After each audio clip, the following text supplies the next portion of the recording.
सबको जय मसीह की। भाई भक्त सिंह की सेवकाई तथा उनके द्वारा लिखित ईश्वरीय भेदों का प्रकाश, अगस्त 8। आज का वचन। और यदि उसी का आत्मा जिसने यीशु को मरे हुओं में से जिलाया तुम में बसा हुआ है, तो जिसने मसीह को मरे हुओं में से जिलाया वह तुम्हारी मरणहार देहों को भी अपने आत्मा के द्वारा जो तुम में बसा हुआ है जिलाएगा। रोमियो अध्याय 8 पद 11। जिलाने वाला आत्मा एक दिन हमारे देहों को अविनाशी बनाएगा। जब यह नाशमान अविनाश को पहन लेगा और मरणहार अमरता को पहन लेगा, तब वह वचन जो लिखा है पूरा हो जाएगा कि जय ने मृत्यु को निगल लिया। पहला कुरिन्थियों अध्याय 15 पद 54। वो दिन आ रहा है जब हमको अविनाशी, महिमित, स्वर्गीय और आत्मिक देह दिया जाएगा, और इस देह के साथ हम जिलाने वाले आत्मा के पराक्रम द्वारा प्रभु को देखेंगे और उसके समान होंगे।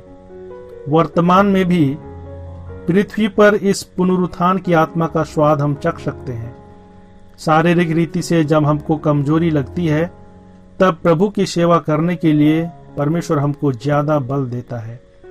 अमेरिका में पूरे 2 वर्षों तक मैंने बावर्ची का काम किया, लेकिन एक भी बार मेरी रसोइयां बिगड़ी नहीं थी।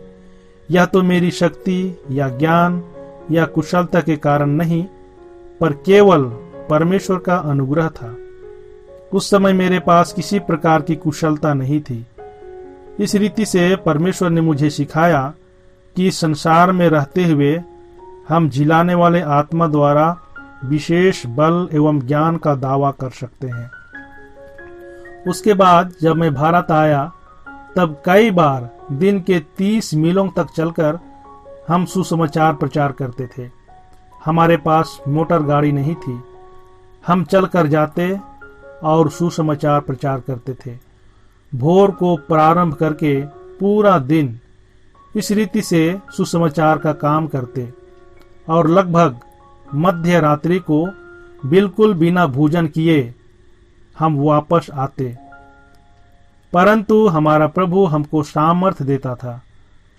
यह कैसे होता था?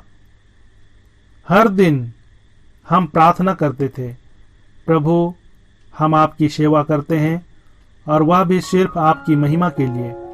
आपकी योजना क्या है इसे हम नहीं जानते। चलने के लिए आप हमें विशेष सामर्थ्य दीजिए। मेरी अपनी रचना के अनुसार मैं दिन के इतने मीलों तक चलने के उपरांत दिन के 5 सभाओं को चला नहीं सकता, इसे मैं जानता हूँ, परंतु परमेश्वर सामर्थ्य देता था। कितनी ही बार निरंतर 1 या 2 सप्ताहों तक हम रात भर प्रार्थना करते थे। यदि हम प्रार्थना करें तो परमेश्वर हमको बल देता है। जब आपको शारीरिक निर्बलता लगे और आपके ऑफिस में, स्कूल में, घर में या कारखाना में भारी बोझ उठाना हो, तो प्रभु से कहें, प्रभु मुझे विशेष बल दीजिए। मैं काम नहीं कर सकता। मेरी हड्डियों को, मेरे नसों को और मेरे शरीर को स्पर्श कीजिए। वह ऐसा करेगा। यह तो इस पृथ्वी पर जिलाने वाला आत्मा का स्वाद है, और यही आत्मा एक दिन मुझे अविनाशी देह देगा, जिससे मैं महिमित शरीर में मेरे प्रभु यीशु मसीह के साथ अनंत काल तक राज्य करूंगा। प्रभु आपके साथ रहे और आपको आशीष दे।